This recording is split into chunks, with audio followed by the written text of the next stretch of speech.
సంఘానికి మాదిరి ఎవరు అని ఒక టైటిల్ వేయటం జరిగింది. దేవుని పిల్లలారా, బైబిల్లో దేవుడు ఎన్నో సంగతులు రాయించి పెట్టాడు.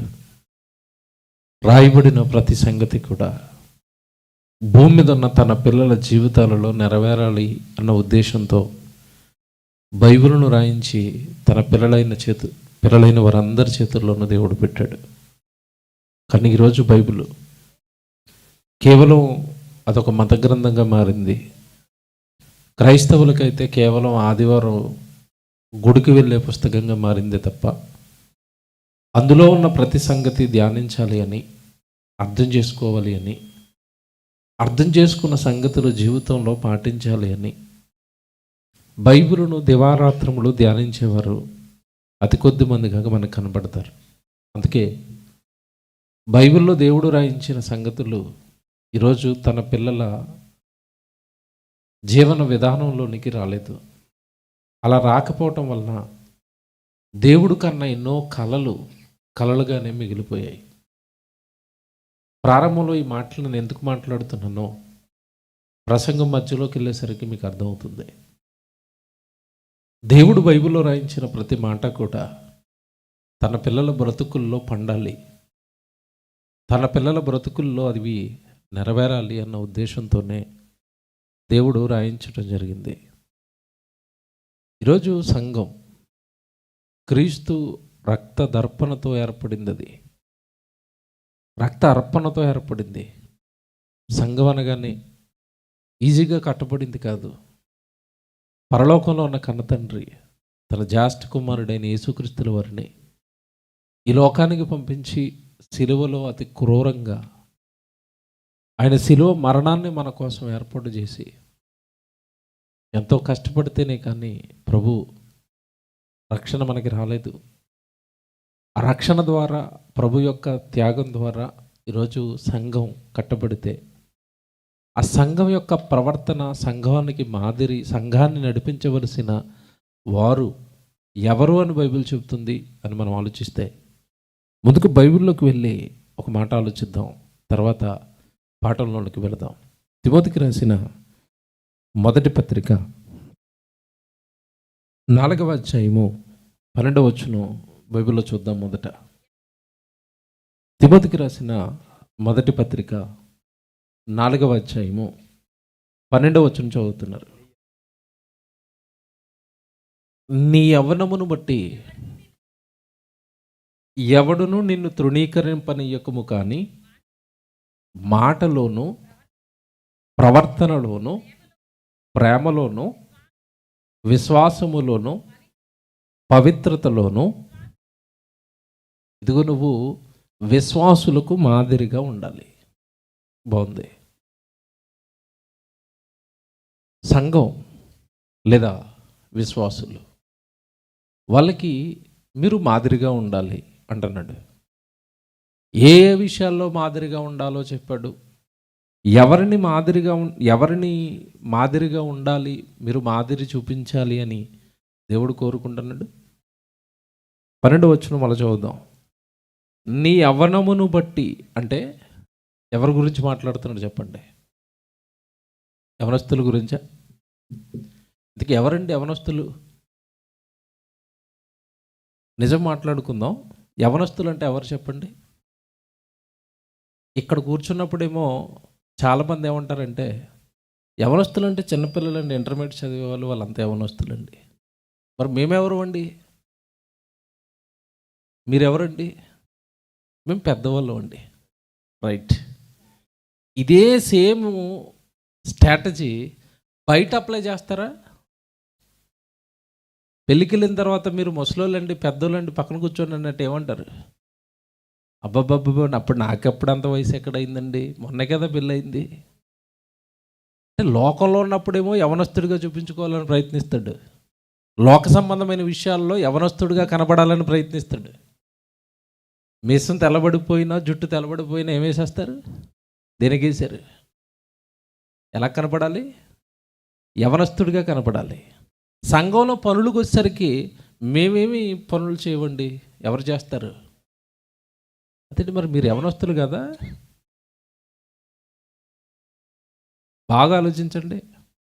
యవనస్తులకేమో ఈ సబ్జెక్టు మాకు కదని అనుకోకండి. శరీరంలో బలం ఉన్న వాళ్ళందరూ యవనస్తులే.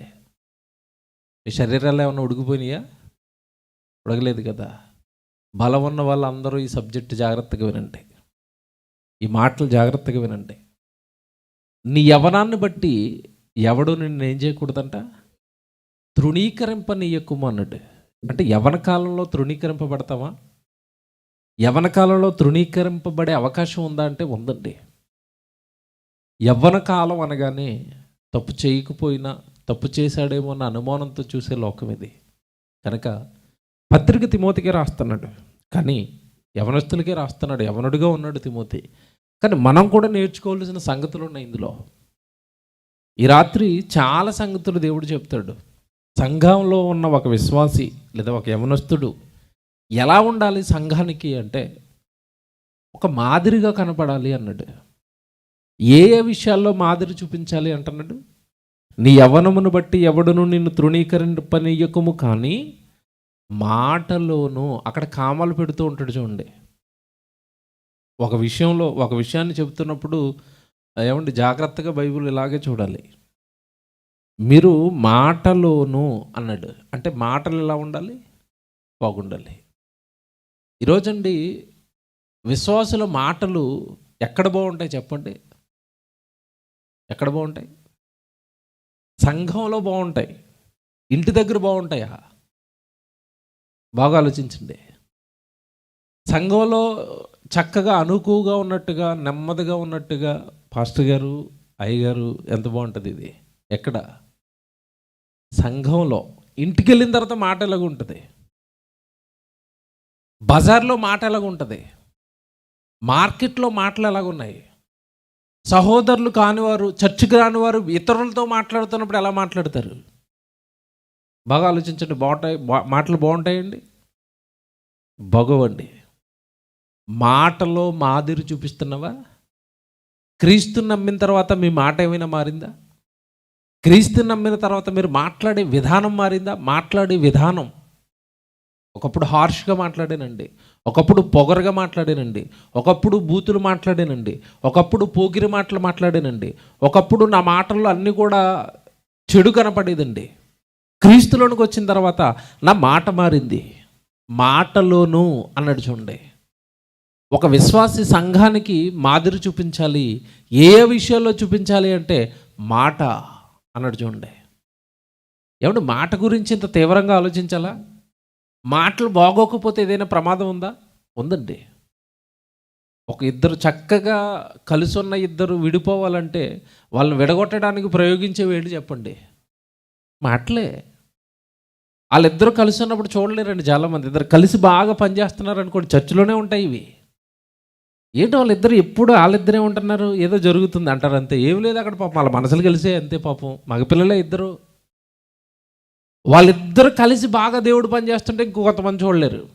వాళ్ళిద్దరిని విడగొట్టడం ప్రయత్నిస్తారు, ఒకడి మీద ఒకటి చెడుగా చెప్తారు. మాట. ఈరోజండి క్రీస్తులకు వచ్చిన తర్వాత యేసుక్రీస్తుల వారి మాటలు మీరు చూడండి ఎంత బాగుంటాయి. అపోస్తుల మాటలు చూడండి ఎంత బాగుంటాయి. భక్తుల మాటలు చూడండి ఎంత బాగుంటాయి. నిజంగా అదే కోవ విశ్వాసులు మనం సంఘంలోనికి వచ్చాం. మన మాట ఎలా ఉంది ఈరోజు? ఇక్కడ ఎన్ని చెప్తున్నాడు సంగతులు అంటే, మాదిరి చూపించాలి అంటే నువ్వు నీలో ఏవేవి మార్పులు రావాలి. క్రీస్తులకు వచ్చిన తర్వాత, విశ్వాసిగా మారిన తర్వాత, నువ్వు సంఘంలోకి వచ్చిన తర్వాత నీ మాట అన్నాడు. మాటలోను, తర్వాత ప్రవర్తనలోను అన్నాడు. ప్రవర్తన అంటే అర్థం ఏంటి చెప్పండి? ప్రవర్తన అంటే అర్థం ఏంటి? ప్రవర్తించే విధానం, నీ చూపులు, నీ చేతలు, నీ పనులు, ఏమంటే నువ్వు గుడికొచ్చే టైమింగ్స్, ఇవన్నీ కూడా ప్రవర్తనలోకి వస్తాయి. ప్రవర్తన అంటే అర్థం చెప్తాను మీకు ఉదాహరణతో, మీకు బాగా అర్థం అవుతుంది. స్కూల్లో పిల్లోడిని జాయిన్ చేసిన తర్వాత అప్పుడప్పుడు పేరెంట్స్ మీటింగ్ పెడతారు. పేరెంట్స్ మీటింగ్ పెట్టి టీచర్స్ తల్లిదండ్రులను పిలిచి మన పిల్లల మీద కంప్లైంట్ ఇస్తారు. ఏమని చెప్తారు చెప్పండి? మీ పిల్లోడు ప్రవర్తన బాగోలేదండి అంటారు. ఏం చేశారండి మా వాడు? సరిగా టైంకి రాడండి. కంప్లైంట్ నెంబర్ 1 ఏంటి? సరిగా టైంకి రాడండి.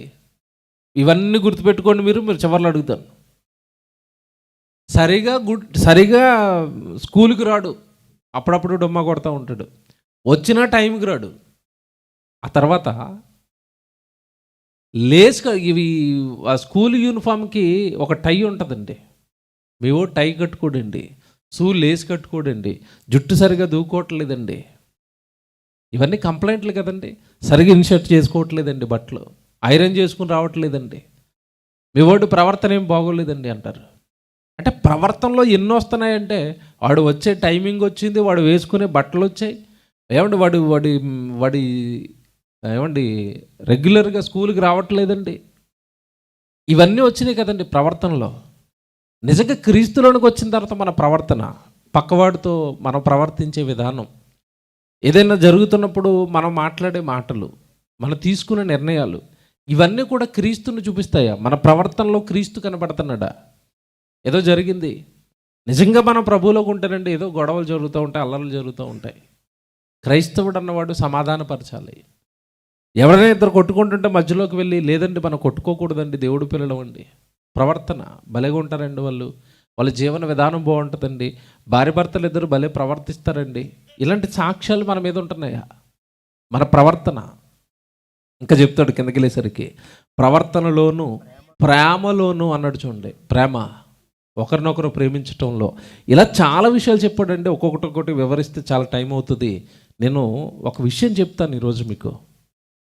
మీరు ప్రేమలోను విశ్వాసములోను పవిత్రతలోను అన్నాడు చూడండి.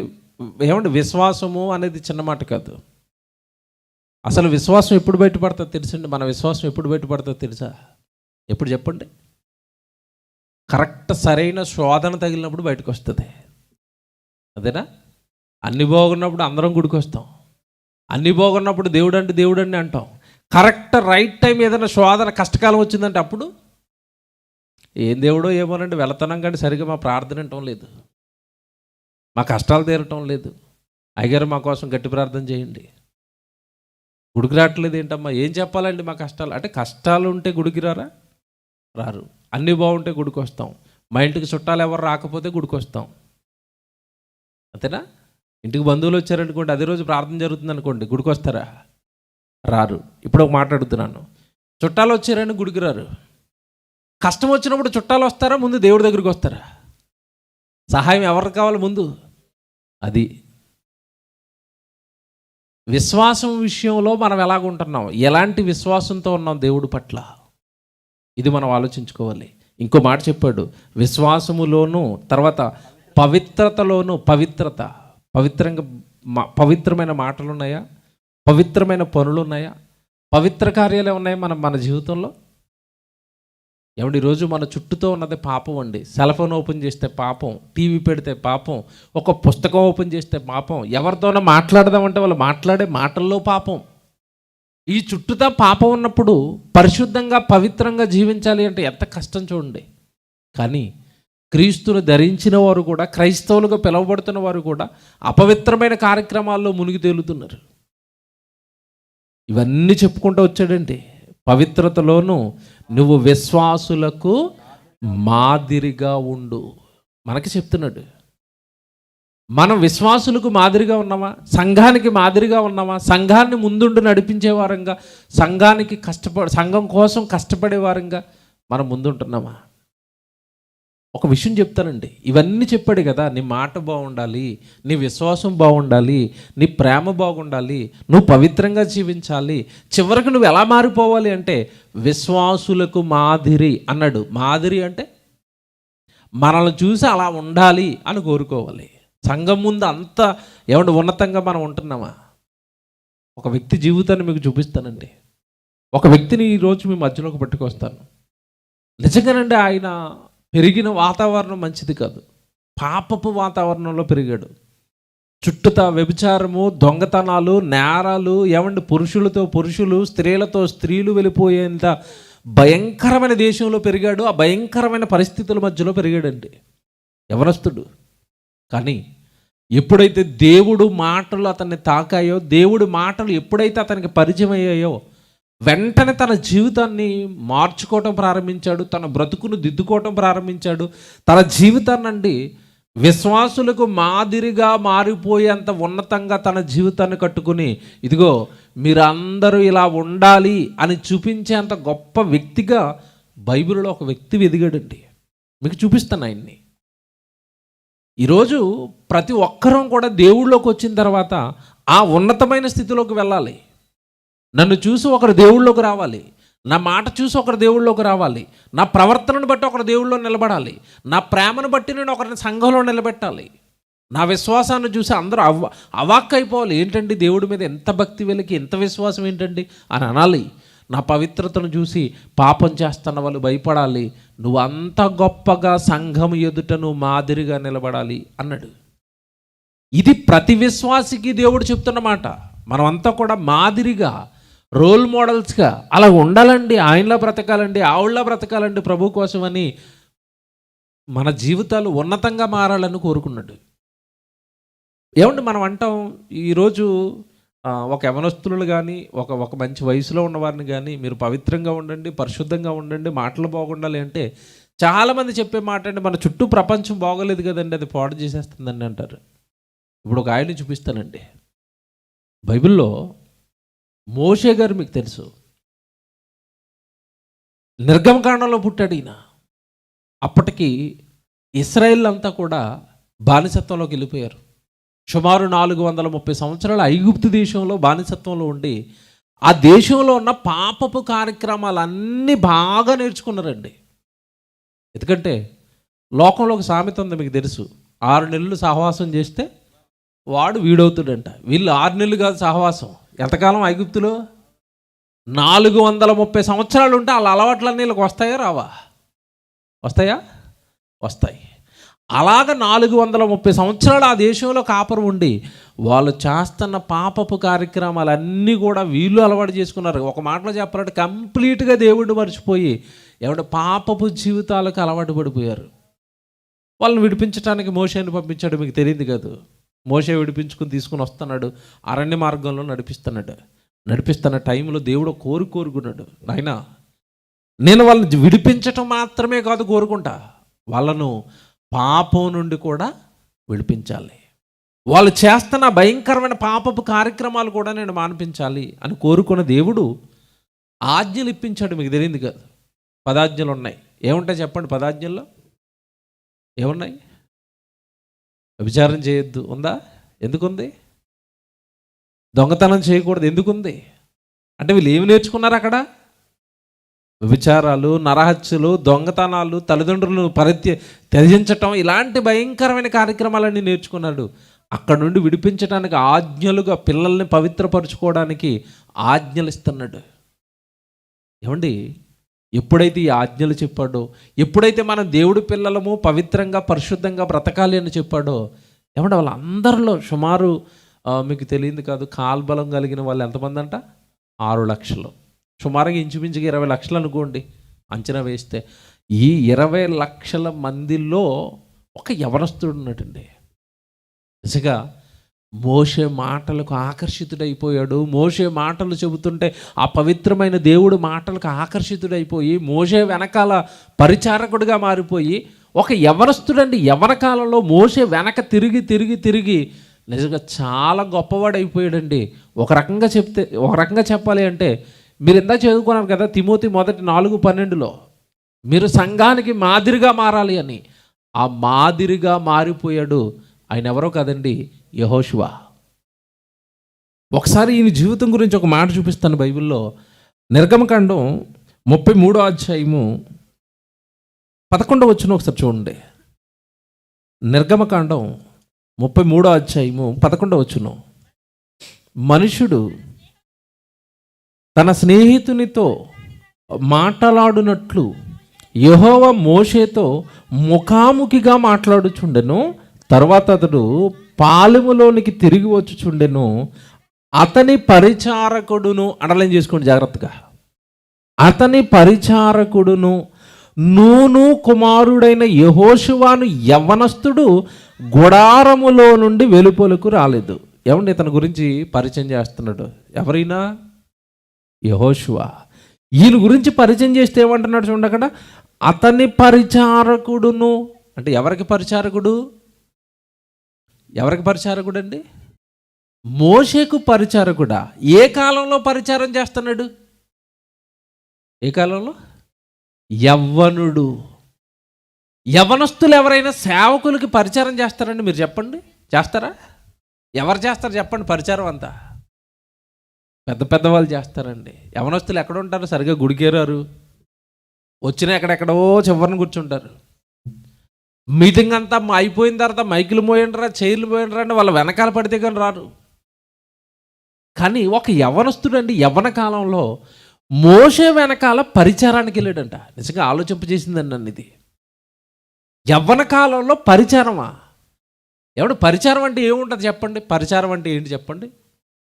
పరిచారం అంటే ఏంటి? మోషే గారు వస్తువులు మోయటం, మోషే గారు ఏ పని చెప్తే అది చేయటం, మోషే గారి యొక్క అవసరతలు తీర్చటం, అంతేనా? పరిచారం అంటే అంతే కదండి. ఆయనకి సహకారిగా ఉండి ఆయన ఏది చెప్తే ఆయన అవసరతలన్నీ తీరుస్తూ ఆయన వెనకాల ఉండాలి. యవ్వన కాలంలో యెహోషువ మోషేకు పరిచారకుడిగా మారాడు. మర్చిపోద్ది ఇది. వీళ్ళు ఎక్కడి నుండి వచ్చారని మనం చదువుకున్నాం. ఎక్కడి నుంచి వచ్చారు వీళ్ళంతా? ఐగుప్తులో యవ్వన కాలంలో ఏమంటే అక్కడున్న పరిస్థితులు అన్నిటిలో నుండి బయటకు వచ్చిన ఇతను ఎప్పుడైతే దేవుడి మాటలు మోషే నోట వింటున్నాడో, ఎప్పుడైతే దేవుడు ప్రత్యక్షమై మోషేతో మాట్లాడుతున్నాడో, అమ్మో దైవజనుడు అని తన యవ్వన కాలంలోనే తన జీవితాన్ని ఎవడు పరిచారానికి అర్పించుకున్నాడు. జాగ్రత్తగా వినండి. పరిచారానికి అర్పించుకోవటమే కాకుండా మోషే ఏ పని చెప్తే పని చేసేవాడండి. మోషే యుద్ధాలు చేయమంటే యుద్ధానికి వెళ్ళేవాడు. మోషే ఏది చెప్తే అది చేస్తాడు. అలాంటి గుణం ఈరోజు నాయకుడు లేదా సేవకుడు, ఆ సేవకుడికి లోబడే గుణం ఈరోజు భూమి మీద ఏమంటే విశ్వాసుల్లో ఎంతమంది కొంది మీరు చెప్పండి? సేవకుడు మాట వింటారండి? సేవకులకు లోబడే వాళ్ళు ఉన్నారా? సేవకుడు చెప్పిందే చేస్తామన్న చక్కటి లోబడే విశ్వాసులు ఉన్నారా? మీరు చెప్పండి. ప్రసంగం చేశారనుకోండి, ప్రసంగం ఇక్కడ జరుగుతూనే ఉంటుంది, వెనకాల నుంచి రన్నింగ్ కామెంటరీ వస్తూ ఉంటుంది. ఎవరి మీద? సంఘ కాపరి మీద. ఏమని? ఇదిగో ఈ ప్రసంగం అంతా నా కోసమే చెప్తున్నాడు ఆయన. అంతేనా?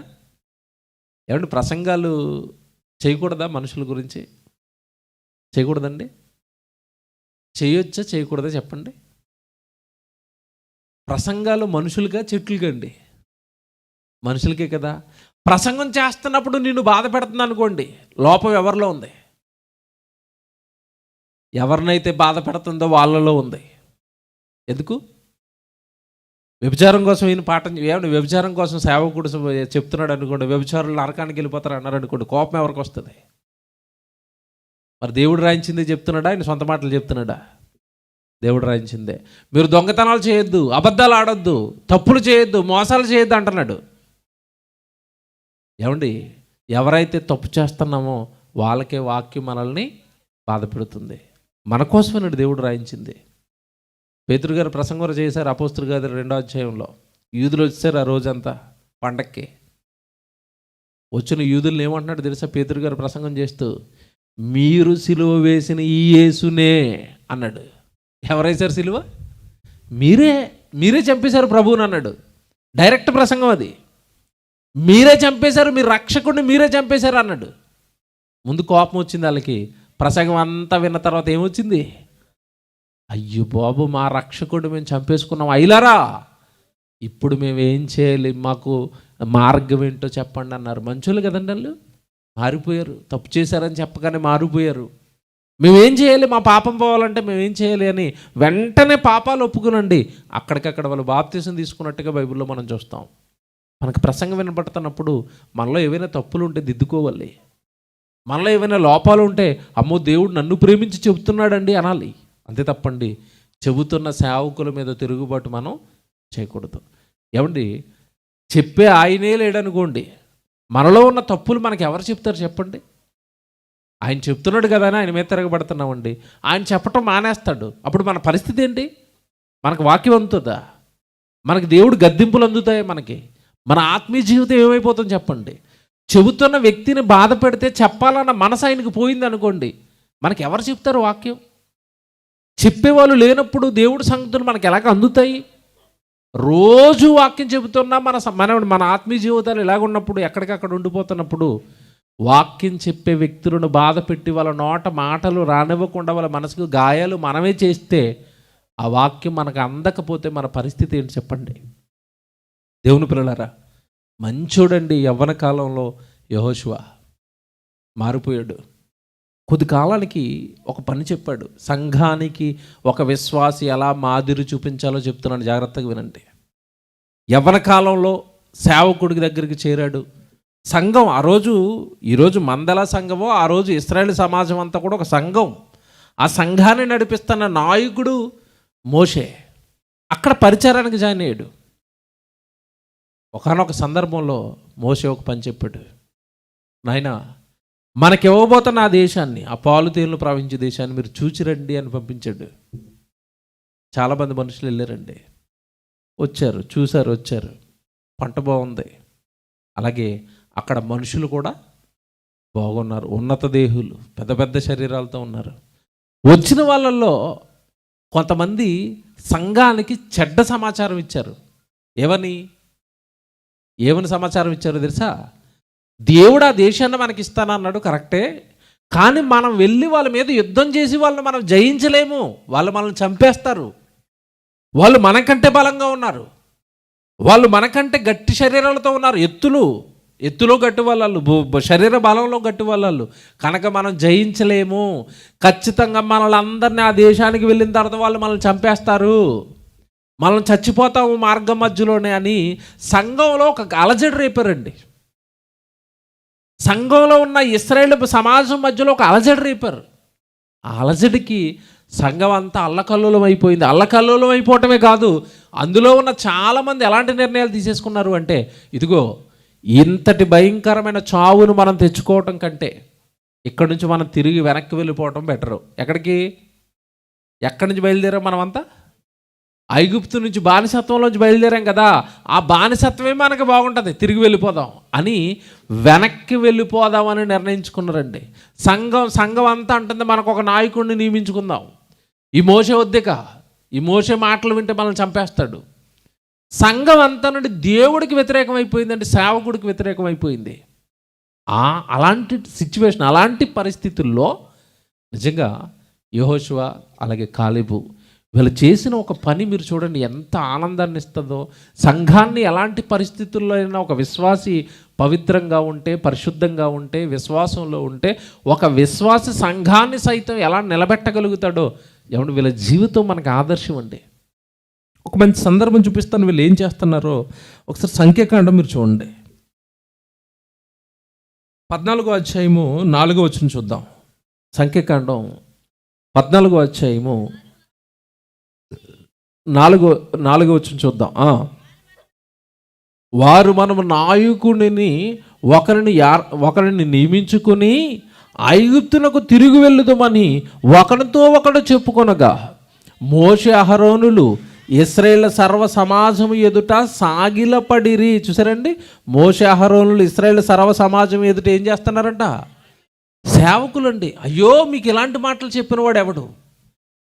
మీరు వెనక్కి వెళ్ళిపోతారా? దేవుడు రక్షించి అక్కడ ఆ ఐగుప్తు దేశంలో అంతటి మహత్కార్యాలు, సూచక క్రియలు జరిగించి అక్కడి నుంచి మనం విడిపించి తీసుకుని మధ్యలో ఎర్ర సముద్రం వస్తే దాన్ని చీల్చి మరి ఇంత గొప్పగా కాపాడుతుంటే దేవుడు రాత్రి అగ్నిస్తంభం పెడుతున్నాడు, పగలు మేఘస్తంభం పెడుతున్నాడు.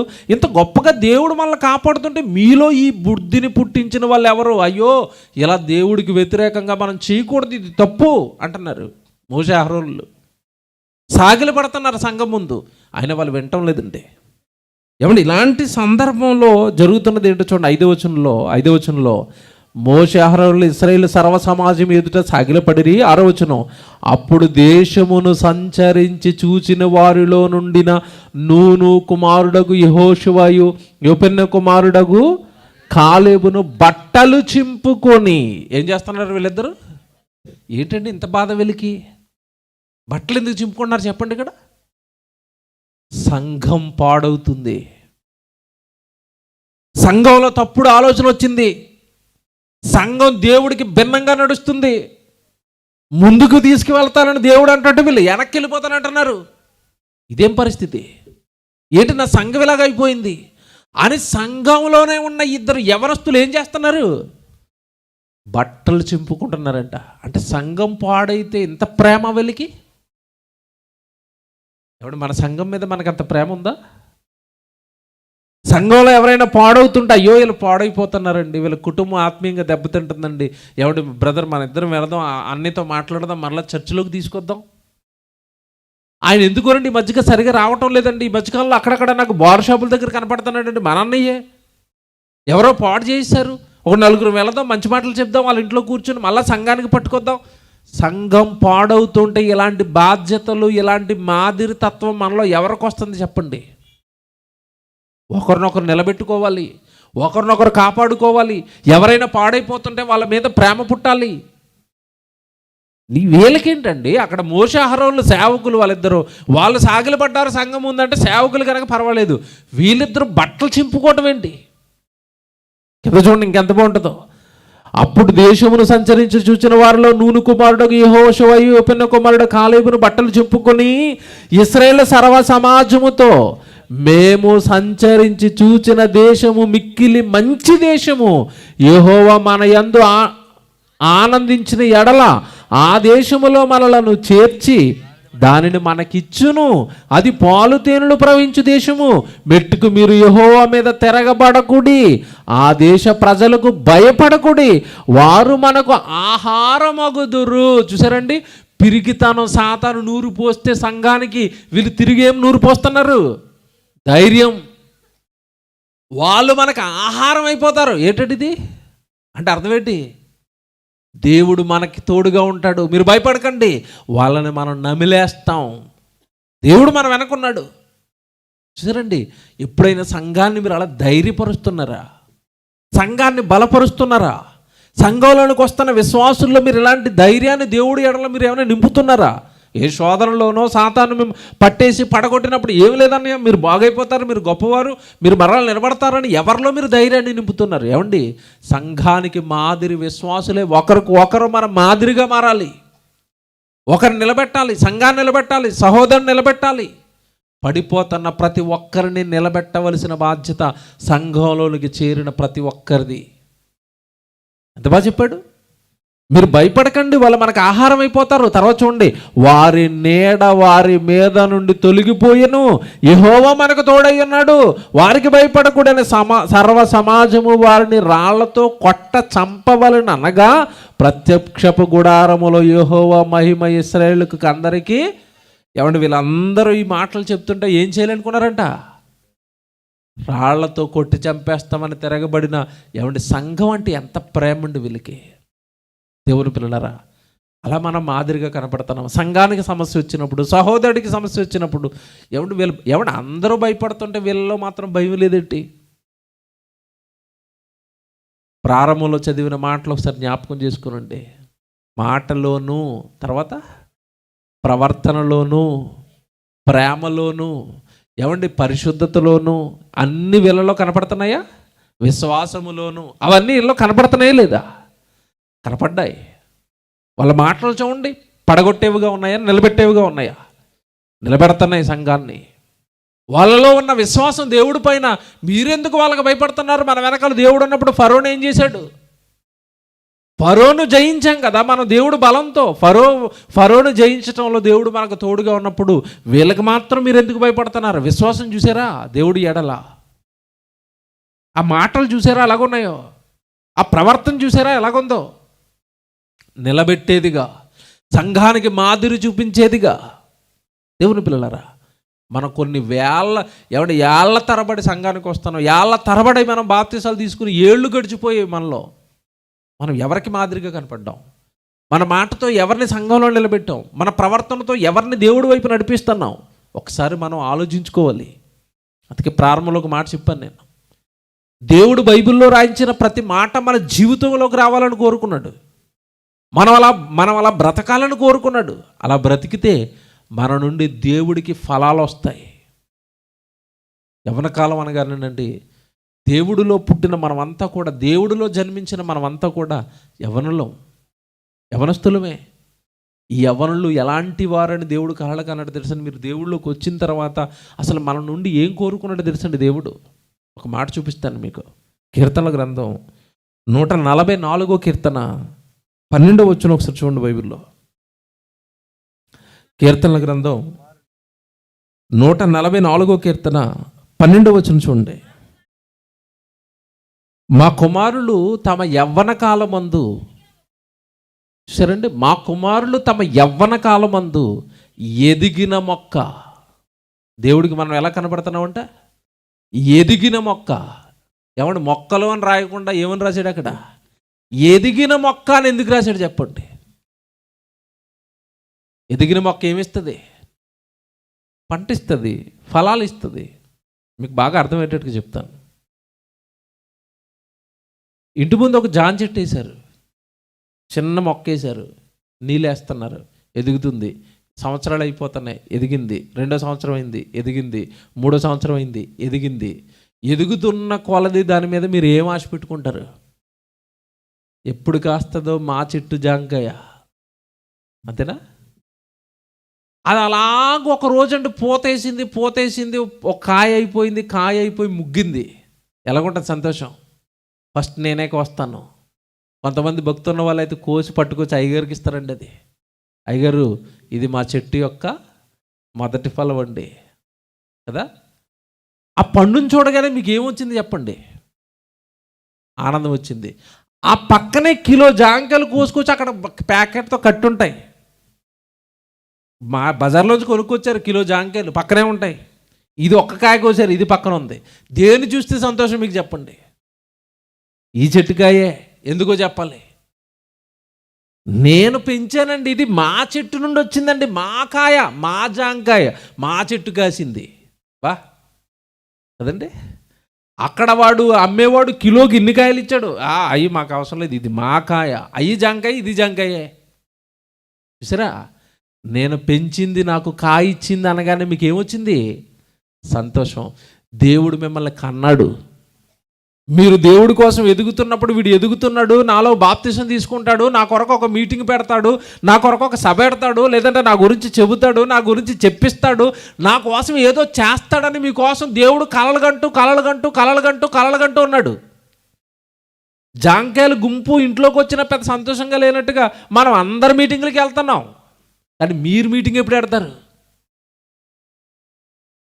మీకు అర్థమవుతుంది ఇప్పుడు ఉదాహరణ.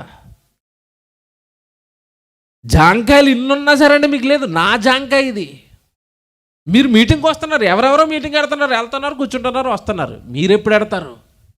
మీ జాంకాయ ఏది? మీ ఫలం ఏది దేవుడికి? మీరేమిస్తారు దేవుడికి? మా ఊరు పాడైపోతుందండి, సప్పెట్టిస్తానండి, 2 రోజులు దేవుడి గురించి చెప్పిస్తానండి. అక్కడ చాలామంది మారవలసిన వాళ్ళు ఉన్నారండి. దేవుడి గురించి వాళ్ళకి తెలియదండి. దేవుడు కన్నాడని తెలియదండి.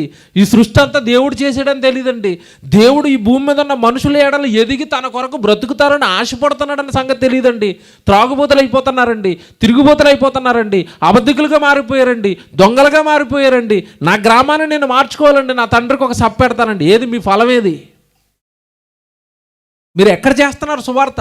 పోని మీరు వాక్యం నేర్చుకుని పాడైపోతున్న ఒక గ్రామాన్ని ఎంచుకుని అక్కడికి వెళ్ళి వాక్యం చెప్పి వాళ్ళని ఏమైనా దేవుళ్ళకి సంఘంలోకి మళ్ళిస్తున్నారా? మీ ఇరుగు పొరుగు వాళ్ళకి దేవుడి గురించి చెప్తున్నారా? పోనీ అది అంతా అవదు, కనీసం మీ ఇంట్లో గృహకూడికి పెట్టుకుని చుట్టుపక్కల వారు అందరిని పిలిచి దేవుడి గురించి చెప్పిస్తున్నారా? ఫలాలేవి? అందుకే అక్కడ రాశాడు దేవుడు, నా కుమారులు వారి యవ్వన కాలమందు ఎలా కనపడుతున్నారంట? ఎదిగిన మొక్క. ఏ పండిస్తారా అని ఎదురు చూస్తున్నాడు మీ ఆత్మీయ జీవితం నుండి దేవుడు. ఏమిచ్చారు చెప్పండి? ఇంటి ముందు వేసిన జాంకాయ చెట్టు జాంకాయలు కాయాలి, కాయట్లేదు. ఓ సంవత్సరం చూస్తారు, నీళ్ళేస్తారు, ఎరువేస్తారు, తర్వాత ఏం చేస్తారు చెప్పండి? 2వ సంవత్సరం చూస్తారు, జాలేసి పెంచుకున్నారు కదా, కొట్టడానికి చేతులు రావు. 2వ సంవత్సరం చూస్తారు, 3వ సంవత్సరం ఆకులు వేసేస్తాం తప్ప కాయదు. ఆకులు రాలిపోయి ఇంటి ముందు పడిపోతున్నాయి. తుడుచుకునేటప్పుడు అంత తిట్టుకోవటమే ఈవిడ. ఏమోనండి, ఆకులు వేస్తా తప్ప ఒక కాయ ఉండదండి దీని మొహానికి. ఇంకో రోజు అయ్యగారికి చెప్తుంది, ఏమంటే నేను తుడలేకపోతున్నానండి, పోనీ కాయలు ఇచ్చినా తుడిచేవాడిని. కాయలు లేని చెట్టు నన్ను పాడు చేస్తుంటే, నాకు పని ఎడుతుంటే ఇది నాకెందుకు? ఏం చేయాలో రోజు నరికేయండి. మత్తయి సువార్త 3వ అధ్యాయం చదవండి. మారు మనస్సుకు తగిన ఫలములు ఫలించండి, లేదా ఇప్పుడే గొడ్డలి చెట్ల వేరున ఉంచబడి ఉన్నది, ఫలింపని ప్రతి చెట్టును నరకబడి అగ్నిలో వేయబడుతుంది. అక్కడ చెట్టు గురించా మన గురించా? మన గురించే. బాప్తిసం తీసుకున్న మారు మనసు వచ్చేసింది అన్న దేవుడిలోకి వచ్చా ఏం చేసాం దేవుడికి? మన పేరట ఏ కార్యక్రమాలు ఉన్నాయి మీరు చెప్పండి? దేవుని పిల్లలారా, సంఘానికి నీ కార్యక్రమాలతో మాదిరి చూపిస్తావా? ఎవడు బలి చేస్తాడండి దేవుడి కోసం, ఆయన పనులు, సభలు పెట్టుకుంటాడండి, గృహకొడుకులు పెట్టుకుంటాడండి, చక్కగా ఆయన చూపుతాడండి, దేవుడి గురించి బలి ఎదుగుతున్నాడండి. మీరేమైనా మాదిరిగా కనపడుతున్నారా? యెహోషువ, కాలేబు ఆ రోజు సర్వ సంఘాన్ని నిలబెట్టేశారండి వాళ్ళ క్రియలతో. ఎప్పుడైతే పిల్లలు బట్టలు చింపుకొని ఎందుకు మీరు ఆ బయట ఉన్న మనుషులకు భయపడుతున్నారు అన్నారు, వెంటనే దేవుడు దిగిపోయాడు, దేవుడు ప్రత్యక్షమైపోయాడు అక్కడ. సంఘాన్ని కాపాడారు ఆ రోజు ఆ యవనస్తులిద్దరు. మీలో, నాలో, ఇక్కడ కూర్చున్న మనమంతా ఏమైనా సంఘానికి మాదిరిగా కనబడుతున్నామా? మంచి మాటలు చూపించి ముగిస్తాను. 2 మాటలు. తీతుకు రాసిన పత్రిక మీరు చూడండి, 2వ అధ్యాయము 6వ వచనం మీరు చూడండి, ఎంత బాగుంటుందో. తీతుకు రాసిన పత్రిక 2వ అధ్యాయము 6వ వచనం 7వ వచనం. అటువలనే స్వస్థ బుద్ధి గలవారై ఉండవలెనని యవన పురుషులకు హెచ్చరించుము. పరపక్షమందుండువాడు మనలను గూర్చి, చూసారండి మన జీవితం ఎంత బాగుండాలంట? పరపక్షమందుండువాడు మన గూర్చి చెడు మాట ఏదియో అన్నాడు. చూసారు అక్కడ, చెడు మాట ఏదియో చెప్పనేరక సిగ్గుపడునట్లు అన్నిటి యందు నిన్ను నీవే సత్కార్యముల విషయమై మాదిరిగా కనబరుచుకొనుము. మళ్ళా వచ్చింది చూడండి, మాదిరి. ఏ విషయంలో మాదిరిగా ఉండాలంట? సత్కార్యముల విషయమై. ఇందాక నుంచి నేను చెప్పిన మాటలు ఇవేనండి. సత్కార్యాలు అంటే ఏంటి చెప్పండి? సత్కార్యాలు అంటే ఏంటి మళ్ళా చెప్పండి? మంచి కార్యాలా? మంచి పనులేనా? కాదండి. బైబిల్ వేరు, మన ఆలోచనలు వేరు. సత్కార్యములు అనగానే సువార్త పనులు. బైబిల్లో చూస్తారా? ఇక్కడ చేయబెట్టండి. ఫిలిప్పీయులకు రాసిన పత్రిక 1వ అధ్యాయం 3వ వచనం చూడండి. జాగ్రత్త చదవాలి ఈ వచనము. ఫిలిప్పీయులకు రాసిన పత్రిక 1వ అధ్యాయము 3వ వచనం. ఏమంటే పౌలు గారు ఫిలిప్పీ సంఘంతో చెప్తున్నాడు, సంఘమా, మొదటి దినము నుండి ఇది వరకు సువార్త విషయములో మీరు నాతో పాలువారయ్యుండుట చూచి. చూసారా, పైన ఏమన్నాడు? సువార్త పనులు మీరు నాతో ప్రారంభించారు అన్నాడు. కింద ఏమన్నాడు ఇప్పుడు వెంటనే? మీలో ఈ సత్క్రియ, ఈ సువార్త పని ఎవరైతే ప్రారంభించాడో వాడు దానిని మధ్యలో ఆపేయకుండా యేసు ప్రభు దినం వరకు దానిని కొనసాగించండి అన్నాడు. ఇప్పుడు సత్క్రియలు అంటే ఏంటి చెప్పండి? సువార్త పనులు. మంచి పనులు అంటే లోకంలో ఉన్న వాళ్ళు చాలా పనులు మంచి పనులు చేస్తున్నారు. అన్నదానాలని, వస్త్రదానాలని, ఏమండి పళ్ళు పంచడం, ఇవన్నీ మంచి పనులే అంటున్నారు. వాటికి పరలోకం వచ్చేస్తుందా? కోట్ల రూపాయలు ఎక్కడో కాంట్రాక్ట్లో దండేస్తాడు, అందులో 10,000 పెట్టి అన్నదానం చేసాడు, పరలోకం వెళ్ళిపోతాడా? ఏమండి, ఇవన్నీ మంచి పనులే కదా, మనకి బయటకు కనపడతాయి మంచి పనులు. దాని వెనకాల 3 కుట్రలు ఉంటాయి. మంచి పనులు కాదండి సత్క్రియలు అంటే. ఏంటో తెలుసా? సువార్త క్రియలు. ఇప్పుడు చదవండి తీతుకు రాసిన పత్రిక 2వ అధ్యాయం 6వ వచనంలో. అటువలే స్వస్థ బుద్ధి గలవారై ఉండవలెనని యవన పురుషులను హెచ్చరించుము. పరపక్షమందుండువాడు మనలను గూర్చి చెడు మాట ఏదియో చెప్పనేరక సిగ్గుపడునట్లు అన్నిటి యందు నిన్ను నీవే సత్కార్యముల విషయమై మాదిరిగా కనపరుచుకొనుము. ఏ విషయంలో మాదిరి అవ్వాలి మనం సంఘానికి? సువార్త పనులు. మీరు ఇప్పుడు చెయ్యత్తలా. నేను సంఘంలో చాలా సత్కార్యాలు చేశానండి. నేను ఎప్పుడు దేవుడు పని చేస్తానండి. నేను ఎప్పుడు దేవుడు పని చేస్తూ ఇదిగో సంఘానికి నేను మాదిరిగా మారిపోయానండి. మీరు కూడా దేవుడి కోసం బ్రతకాలని. అలా ఉన్నాయో మన జీవితాలు? మీరు చెప్పండి. ఎక్కడ యెహోషువ చెప్పండి, భయంకరమైన పరిస్థితుల్లో నుండి సేవకుడి దగ్గర పరిచారకుడిగా చేరి ఆ తర్వాత యెహోషువ జీవితం మీరు చూడండి. ఇక్కడ సంఘాన్ని కాపాడాడు కదా. ఎప్పుడైతే బట్టలు చింపుకొని సంఘాన్ని కాపాడే ఉన్నతమైన నాయకత్వపు లక్షణాలు యెహోషువలోకి వచ్చాయని దేవుడు గమనించాడు. మోషే తదనంతరం నాయకుడిగా ఎవరిని సెలెక్ట్ చేశాడు దేవుడు? యెహోషువ. మళ్ళీ నాయన నేను చచ్చిపోతానంటున్నావు కదా, నా తర్వాత ఎవరు అనేసరికి దేవుడు ఎవరిని చూపించాడో తెలుసా? ఇంకెవరు అనుకున్నా నాయన, యెహోషువయే నీ తర్వాత నాయకుడు. ఏమంటే యెహోషువ గ్రంథం మీరు చదవండి, మొదటి అధ్యాయం, ఒళ్ళు పులకరించిపోద్దండి. మోషేకు తోడై ఉండునట్లు నేను నీకు కూడా తోడై ఉంటాను, నీ ఎదుట ఎవడును నిలువ నేరడు. ఎంత గొప్ప గొప్ప వాగ్దానాలండి యెహోషువకి ఇచ్చేశాడు. ఎందుకు? సంఘానికి మాదిరిగా నిలబడ్డాడు, సంఘాన్ని నిలబెట్టాడు. సంఘం కూలిపోతున్న టైంలో దేవుడు ఎదుటికి సంఘస్థులు నడిపించాడు. నువ్వు నాయకుడిగా కరెక్ట్ అయినా, నువ్వు మాదిరిగా నువ్వే సరిపోతావు లీడర్గా. మన జీవితంలో మీరు ఆలోచించండి. ఈరోజు మనలో ఏమండి సంఘం లేదా విశ్వాసులు మాదిరిగా తీసుకునేవి మనలో ఏముంటున్నాయి? సత్కార్యాలు తీసుకుంటారా? మన మాటను తీసుకుంటారా? మన విశ్వాసాన్ని తీసుకుంటారా? మన పవిత్రతను తీసుకుంటారా? మన ప్రేమను తీసుకుంటారా? మనలో ఏమి సంఘానికి మాదిరిగా చూపించడానికి మనలో ఏమున్నాయి బైబిల్లో దేవుడు రాయించినవి మీరు ఆలోచించుకోండి. ఇదిగోండి, అబ్బాయి జలే చక్కగానండి తన జీవితాన్ని తను కొనసాగించుకుంటాడండి, ఉద్యోగం చేసుకుంటాడండి, ₹1000 ఖర్చు పెట్టి దేవుడి కోసం సభలు పెడతాడండి. అలా ఉండాలండి, అలా బ్రతకాలండి. ఆ మాదిరి ఉందా? బాగా ఆలోచించండి. సంఘానికి మాదిరి ఎవరంటే మనం విశ్వాసులమే. ఒకరికి ఒకరు మాదిరిగా మారిపోవాలి. క్రియల విషయంలో, పనుల విషయంలో, మన పవిత్రత విషయంలో, విశ్వాసం విషయంలో. ఎంత బాగా రాశాడు చూడండి బైబిల్లో. కనుక దేవుని పిల్లారా, ఈ రాత్రి దేవుడు మనతో చెప్తున్నది ఒకటే, మనం మాదిరిగా కనపరచబడాలి. మనల్ని బట్టి ఒకరు మారాలి, మన గురించి మరొకరు దేవుళ్ళో నిలబడాలి, మన జీవితాన్ని బట్టి దేవుళ్ళలోనికి ఒక వ్యక్తి రావాలి. అలా క్రైస్తవ జీవితం సంఘంలో విశ్వాసులుగా పిలువబడుతున్న వాళ్ళందరిలోనూ దేవుడు ఈ మాదిరి చూడాలనుకున్నాడు బైబిల్లో. అందుకే రాస్తాడు ఇవన్నీ. మాదిరి నువ్వు మాదిరిగా కనపడతావా? ఏమంటే లోకంలో ఈరోజు చూడండి, ఏమండి బైబిల్ తెలిసిన వాళ్ళని పక్కకు పెడితే బైబిల్ తెలియని వాళ్ళు ఒక్కొక్కరికి ఒక్కొక్క మాదిరి ఉంటారు. అహింస అనగానే మాదిరిగా ఎవరిని తీసుకుంటారు వాళ్ళు? ఎవరినండి? గాంధీజీ అండి. అహింసకి మాదిరి గాంధీజీ అండి అంటారు. సేవ అనగానే ఎవరు జ్ఞాపకం వస్తారు? మదర్ తెరిసా మాదిరి అండి సేవ చేసే వాళ్ళందరికీ. చూసారా?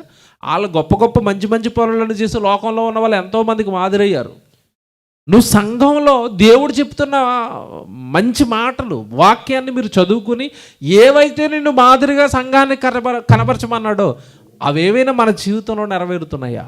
ఈ రాత్రి ఆలోచించండి.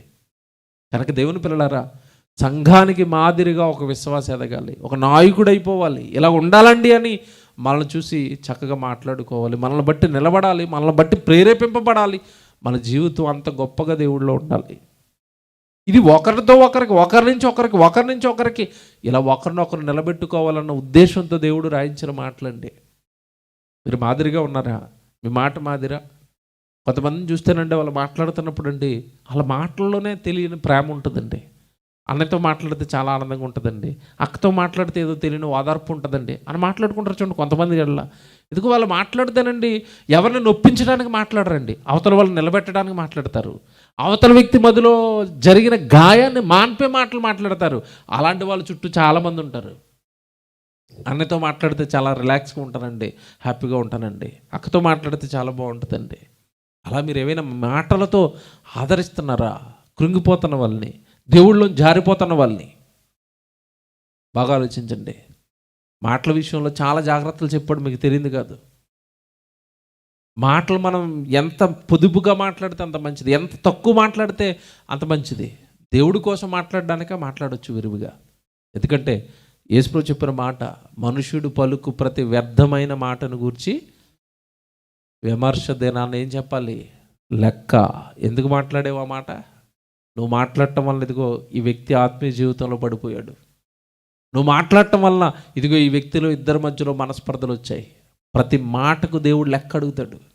కనుక మాట్లాడే మాటలు నిలబెట్టేవిగా, మాట్లాడే మాటలు సంఘానికి అభివృద్ధికి తోడ్పడేవిగా, మాట్లాడే మాటలు దేవుడు పనులు జరిగించేవిగా, మాట్లాడే మాటలు ఇద్దరి మధ్యలో జరిగిన గాయాన్ని మాన్పేవిగా ఉండాలి తప్ప ఎవడు రేపేవిగా, పాడు చేసేవిగా, కలహాలు పుట్టించేవిగా ఎవడు మన మాటలు ఉండకూడదు. సంఘాన్ని పాడు చేసేవిగా, సేవకుడికి వ్యతిరేకంగా మాట్లాడేవిగా, సంఘంలో విభేదాలు పుట్టించే మాటలు మన నోట రాకూడదు. అక్కడ ఆ కాలేబు కానీ యెహోషువ కానీ బట్టలు చింపుకోవడానికి గల కారణం ఏంటో తెలుస్తున్న పైన మాటలు మీరు చదవండి. అక్కడికి వెళ్ళిన కొంతమంది చెడ్డ మనుషులు వచ్చి అమ్మో ఆ దేశాన్ని మనం గెలవలేమని ఒక అబద్ధాన్ని సంఘంలోకి వేసేసారండి. సంఘం అల్లకల్లోలం అయిపోయింది వాళ్ళ చెడు మాటలకి. కనుక దేవుని పిల్లలారా, విశ్వాసులకు మాదిరి, సంఘానికి మాదిరి మనం మారాలి. మన మాట మారాలి, మన మన మన మన ప్రేమ మారాలి, మన విశ్వాసం మారాలి. ఎన్ని మాటలు ఉన్నాయి చూడండి బైబిల్లో. కనుక ఈ మాటలు మీకు అర్థమైందని నేను ఆశిస్తున్నాను.